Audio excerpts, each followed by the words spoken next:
Daily dose new makes the news. आज की खबर है मेक्सिको के बारे में।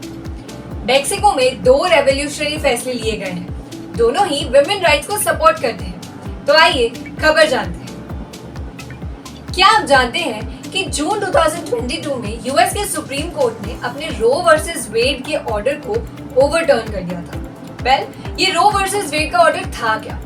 ये एक लैंडमार्क डिसीजन था जो 1973 में लिया था यूएस सुप्रीम कोर्ट ने, according to which abortion rights को लीगल माना गया था। 2022 में इसी को ओवरटर्न करके अबॉर्शन राइट्स को इलीगल डिक्लेयर कर दिया गया, यानी अमेरिका में, यूएस में कोई भी अबॉर्शन नहीं करा सकता, अदरवाइज प्रोसिक्यूशन तक के पेनल्टी थी। मेक्सिको में भी कुछ ऐसा ही हाल था। मेक्सिको भी अपने अबॉर्शन राइट्स को इलीगल मानता था। मेक्सिको में 130 मिलियन पीपल रहते हैं belonging to Catholic community. Catholic church के अकॉर्डिंग अबॉर्शन कराना इलीगल है, लेकिन कंट्री ने, सुप्रीम कोर्ट ने एक बहुत बड़ा फैसला लिया। रिगार्डलेस ऑफ रिलीजन या फिर वैल्यूज, उन्होंने एक फेयर डिसीजन लिया है अबॉर्शन को लीगल मानकर। वेडनेसडे को मेक्सिको ने एक बहुत बड़ा फैसला लिया by decriminalising the abortion. The information group on reproductive choice, that is GIRE, जो बहुत बड़ा अबॉर्शन राइट सपोर्टिव ग्रुप है मेक्सिको का, they welcome this latest step. यही ग्रुप था जिसने लास्ट ईयर एक इंजंक्शन फाइल किया था रिगार्डिंग दिस अबॉर्शन के इलीगल राइट्स। दे डिमांडेड कि अबॉर्शन राइट्स को लीगल कर देना चाहिए। GIRE की एग्जीक्यूटिव डायरेक्टर रिबेका रामोस ने सोशल मीडिया पर कहा, आई am very moved and very proud. This now makes possible what we have not achieved in many years, which is that at least in certain institutions all across the country, safe and legal abortion services could be provided. Although abortion remains illegal 20 states में out of 32 states in the country, लेकिन वो 20 states को भी अब supreme court की बात माननी पड़ेगी and now abortion will be legal in hospitals and clinics.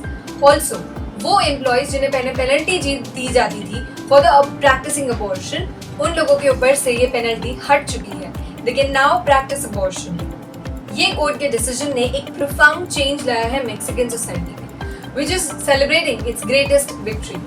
कई लोग हैं जो इसके ऑपोजिशन में हैं as always, लेकिन कई लोग हैं जो इसका होल हार्टेडली एक्सेप्ट कर रहे हैं।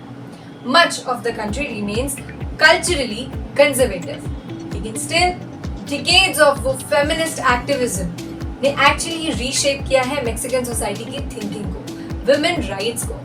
Do you know that finally Mexico will have its first female president in 2024?